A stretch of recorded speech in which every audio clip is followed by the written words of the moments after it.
திருநாட்டில் ஏன் கையை ஏந்த வேணும் வெளிநாட்டில்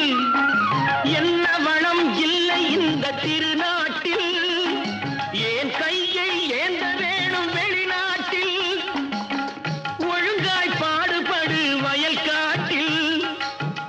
ஒழுங்காய் பாடுபடு வயல் காட்டில் உயரும் உன் மதிப்பு அயல் நாட்டில் விவசாயி